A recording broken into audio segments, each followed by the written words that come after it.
This will not be a 100% run. Hey all, my name's Braden, of course, and welcome to a new Bray Plays. This time we are looking at Castlevania Symphony of the Night. I also want to toss on this. This'll probably be a playthrough that forgoes the intended route of the game, because I don't remember that at all. I have played this so many times that for the life of...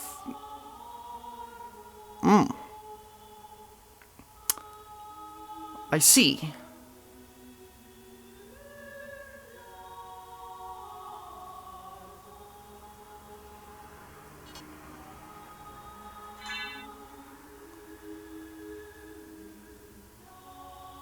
Yeah. I don't even remember the intended route for this game because I've played it dozens of times. No,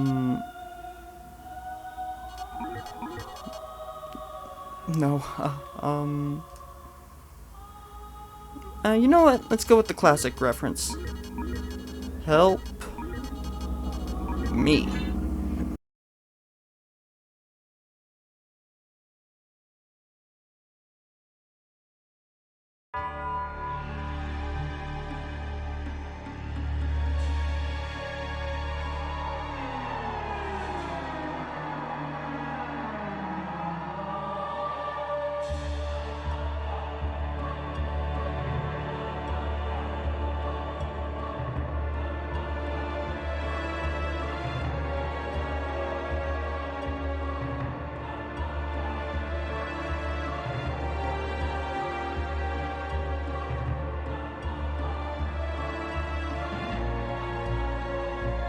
Look at that polymer clay castle.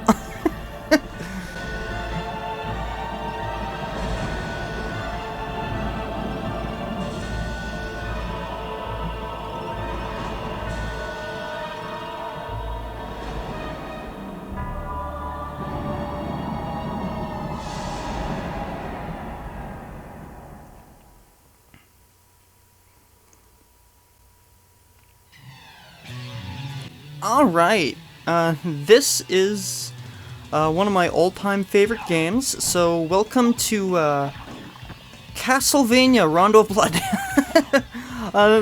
This is actually supposed to be a retelling of Richter's final battle in Rondo of Blood against Dracula. The stage Bloodlines is supposed to be Rondo of Blood. Die, monster! You don't belong in this world.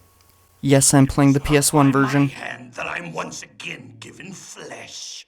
I was called here by humans who wish to pay me tribute. Tribute? You steal men's souls and make them your slaves. Perhaps the same could be said of all religions. Your words are as empty as your soul. Mankind ill needs a savior such as you. What is a man? A miserable little pile of secrets. But enough talk. Have at you! I love the voice acting in the PS1 version. So, we're just gonna give Dracula here a Hydro Storm. If you've played any of the classic games, you'll know how to take Dracula out. Whack him in the head with the whip or Hydro Storm, and absolutely rock his final form here, his demon form. Oh, I actually got hit. I never get hit. If you beat this boss fast enough without taking damage and without using too many hearts, or any hearts at all, I think it is, will determine Alucard's stats at the beginning of the run.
sorry about that. Mail just came. So, the opening there, Alucard can't run nearly that fast in-game. He gets kinda close in the Saturn version with the Godspeed boots, but that's Japanese exclusive. There is a Japanese exclusive area right down here as well. That is the underground garden. We will not be able to go there as this is the PS1 version, so a lot of the Saturn exclusive areas will be off limits to us. So, this is how I'm going to be getting around a lot. I know it looks absolutely stupid, but it is the way of how I'm going to be traveling around the castle. It's the fastest mode, and I don't really have to worry too much about running into a whole lot of things, because this is one game I am really good at.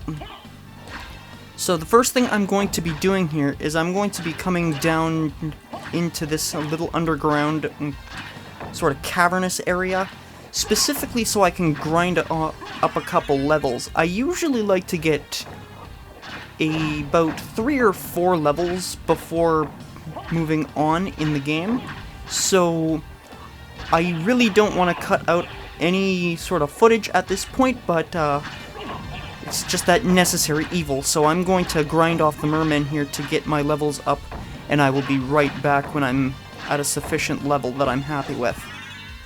Alright, we are now sufficiently leveled up to where I'd like to be at, which is at level 6.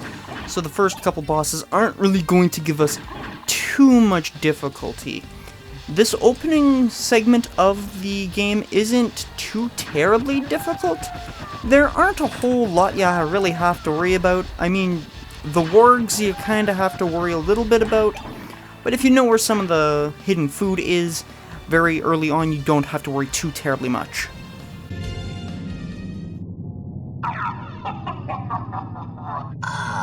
Alucard, what is your business here? I've come to put an end to this. Still befriending mortals. I'll not ask you to return to our side, but I demand you cease your attack. I will not. You shall regret those words. We will meet again. What? All things considered, I think Robert Belgrade, I believe that's the gentleman's name, was a fantastic choice for the voice of Alucard. It gives that right sense of intimidation and deepness that you would think you would hear out of Alucard a lot better than Yuri Lowenthal in the re-releases of the game later on. That's my honest opinion. So this is a heart max up. Picking it up increases the number of hearts we are allowed to carry. So the course of the adventure, we're going to be picking up all sorts of pickups: swords, shields, armors, cloaks, headgear, all that, including the elusive heart max up and, most importantly, the health max ups. The health max ups are what's going to grant us pretty much the way of how we're going to be surviving in the castle. So this is a save point. The first time you access one, the game always forces you to save. So don't worry too much. We have 0 memory blocks to save. Chances are I'm not going to be saving the game at any point. So this is the Cube of Zoe, or the Cube of Zoe, however you want to pronounce it. It is what turns Castlevania into Castlevania. So whenever we destroy something now, we will always be rewarded with either A, a heart drop, or B, a money drop upon destruction of a candle.